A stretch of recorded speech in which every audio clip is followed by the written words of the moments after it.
Hey guys, welcome to the joy of treasure hunting. And today I wanted to bring you guys along as I do a little mod on my metal detector buttons. And I'm going to fill those in with paint so that I can see them better. This might be handy for a lot of you guys that have these little rubber push buttons on maybe a remote control or even in your vehicle, and you want it to show up a little bit better. Take a look at what I'm talking about. So on this detector here, see how the buttons, they actually have some symbols on them, but it's really hard to see the black on black background. So what we're going to do is we're going to fill in the recessed portion of these with paint, white paint in this case, and just so that we can see that a little bit better. And I'm going to bring you guys along for that process. So let's get into it.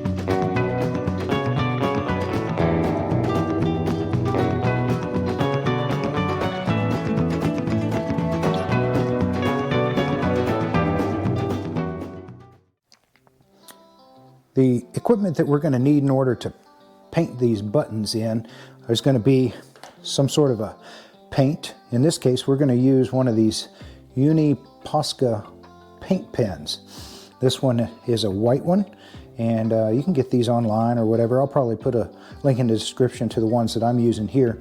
But this is a super fine tip right there. I think it's like 0.7 millimeter. And so we'll be able to control where that paint goes. And this is, what kind of paint is this? Some kind of enamel, I would imagine. It doesn't say right here on it. But anyway, this stuff should be it should last a little bit longer than some of the other paints. And to prepare the surface, I'm going to use a little bit of isopropyl alcohol on a cotton swab. And because I'm a little bit, I don't know, I don't want to wait too long, I'm going to use my wife's hair dryer to dry it off. And I wanted to show you guys that especially once you put one of these little protective covers over the top of those buttons, man, it's really hard to see which one it is that you're pushing, especially with a little bit of that glare going on. So this mod might be really handy for you guys, and I think that's something that Nokta ought to look into doing in the future. So we're going to do it since they didn't. Okay, so to start off, we're going to use a little bit of this isopropyl alcohol here, and all I'm going to do is just clean these buttons, especially the inlaid areas where we're going to be putting this paint down into. So I've got a little tip here. Now I have not used this machine very much, and so these things are not full of dirt or anything, but you might want to try to scrape that out of there. If yours has got some dirt down in these recesses, you might try to scrape that out with a little pin or something like that. Get down in those nooks and crannies. All right, that's probably pretty good. Now let's dry it off with the hair dryer.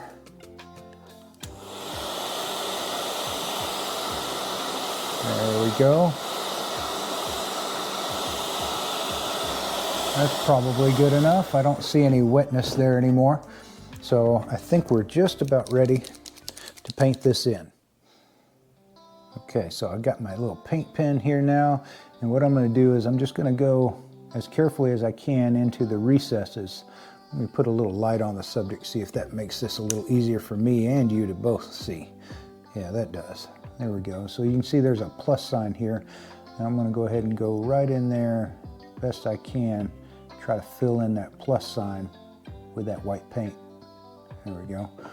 And then you don't have to do this, you know, super perfect or whatever. And if you make a little bit of a mess, kind of go over the lines, paint outside of the lines or color outside of the lines a little bit, I think you could either scrape it off with a knife or credit card or something like that, get it off of the outside of that button.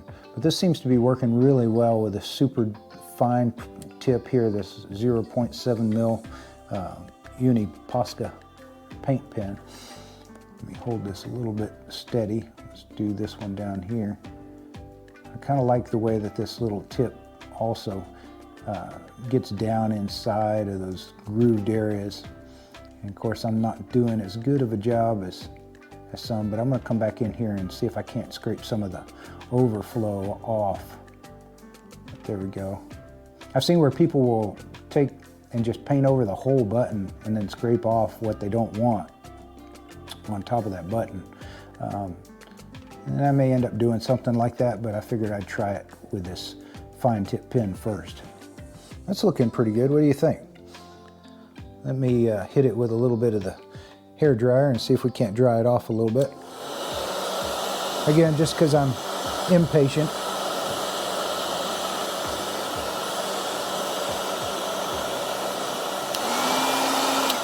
I don't know how long it takes normally to dry, but we'll do it this way. All right, let's fill in a few more. Let's do this little horseshoe here.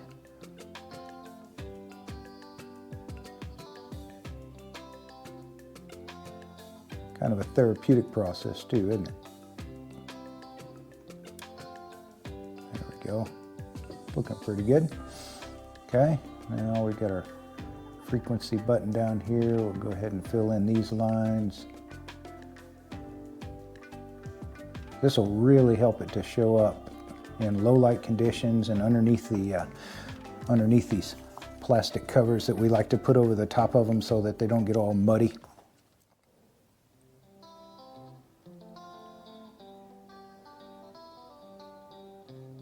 If this pen starts to get dry on you, you can just tap the little tip down on the ground or on a paper towel or something like that, and it'll start to flow out onto the tip a little bit better. You can tell I'm gonna have to clean up the edges a couple of times here, but we're getting there. Oh yeah, this is a little bit wider in here, so we'll really fill this in.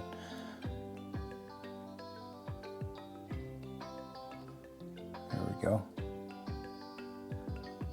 Okay, that's probably pretty good. I don't think I need the left and right buttons to have color on them, but you know, maybe just because we're here, why not? Let's go ahead and outline those. I feel like Bob Ross here. Happy little buttons. They just want a nice little outline. There we go. Isn't that nice? Just like Bob Ross had the joy of painting, we're the joy of treasure hunting. There we go. Be able to see those buttons really well now. Okay, I'm going to let this dry. Maybe hit it with the hair dryer a little bit, and then we'll come back and see what we can do to clean up the edges a little bit. Okay, well, it seems to be dry to the touch. I hit it with the wife's hair dryer a little bit, just for a couple of seconds. It didn't take very long at all, but I'm kind of, I don't know, I wouldn't consider myself OCD, but I see a little bit outside the lines, and so I got a couple of different tools here to try and see what we can do to get that off of the areas that we colored outside the lines, one of which is a knife, and the other is a credit card, in this case my Harbor Freight gift card. So let's try this Harbor Freight gift card. We're going to come in here on this little horseshoe where we got just a little bit around the edge, and I'm going to see, let's see if I can just scrape off what got outside the lines here. Maybe I'll do it across the face of the button like that. Maybe wipe it with this is a dry Q-tip here. I guess that kind of got that little bit. There was just a little bit outside the line right there, and it kind of got that off of there, but I still see a little bit of the white ghosting around the edge. So I'm going to try it down here. You see this line right here? And I got a little bit outside the line to just above it there. I'm going to try this blade and maybe scrape that little bit off there. Oh yeah, that works pretty good. I like that a little bit better than I did the credit card, because the credit card kind of, I don't know, it just seemed like it was going across a lot more surface area at the same time. Let me try down here at the bottom of this line. Again, I know I'm being super particular here, but you guys might also want, you know, your stuff to look just right. So just showing you what's working here, and it looks like the blade's probably a little better choice for cleaning up where we get outside the lines. I'm gonna go ahead and hit this whole button at one time with the blade, see if I can't just kind of clean up everything that's not recessed. And this blade's kind of sharp, but not super sharp. I don't know that a razor sharp blade would make a whole hill of beans of difference, guys, but you can try. a few different things. That works out pretty well. I'm happy with that anyway. Now this one here, it didn't have a recessed area in the middle right there, so you can see how that's cleaning up as I drag this blade across the non-recessed portion of the button. Blow off some of that stuff. Get that. There we go. Now, kind of curious what would happen if I put that isopropyl alcohol on it. So what I'm going to do is I'm going to paint just a little bit right here, and then we're going to let that dry, and then we're going to take that alcohol, and we're going to see what the alcohol does to that stuff if it washes it away easily. And just to show you guys how quickly this stuff dries, let me just paint a few more marks here, and we'll just leave the camera running here, and let me touch it. Still wet, okay, but definitely not that bad, and pretty much dry now. So I don't know, what was that, 5-10 seconds? No problem at all. And you know, with the wife's hair dryer here, it really speeds up the process even more. So that's dry. Now let's get a little bit of this isopropyl alcohol on a cotton swab or a Q-tip for those of us that still call things by the brand name, and we're going to wipe this stuff down with that isopropyl alcohol, and sure enough, look at that, it comes right off. So for you wondering, you know, how to clean this stuff up, just wipe it down with that alcohol. Man, it took it off no problem. I'm just going to go real light over the top of these buttons here, and it looks like it's kind of trying to wash down into the recesses, so I don't know that I want to do that too much. I might try to put some like on top of a paper towel or something just to stay at the very top surface, but really I don't want it to eat away at what I put in those recesses. I don't like how kind of light, you can almost see underneath that paint there, the black showing through, so I don't like that. I'm going to go through here and just fill in some of these areas with just a little bit thicker bit of paint, basically going over it 2 times here, and I think that'll just have a little bit better contrast against that black background over, and maybe even last a little bit longer, who knows. I'll let you guys know how well this lasts, but haven't yet to start using this machine much. I did turn it on and go out in the yard because, you know, it was new. And of course, I had to do something with it. Couldn't wait forever until the weather cleared up. But we'll fill in these little low spots here and just try to make them really pop a little bit better. I like how this fine tip allows us to get down into those little nooks and crannies really well. And then I'm going to go over here with a knife blade after this dries and just scrape all of the excess where I've gone outside the lines. This is not one of those times when you want to encourage coloring outside the lines, is it? There you go. Yeah, that's starting to look a lot brighter anyway. It's kind of weird. It's almost like the rubber had you know, absorbed some of it, although I know it didn't. Okay, so now I've just got a wet paper towel, a damp paper towel. I'm just going over the top of all the buttons after I scraped off all of the areas that I got outside the lines on, just to clean it up a little bit, get some of that white dust that it scraped off.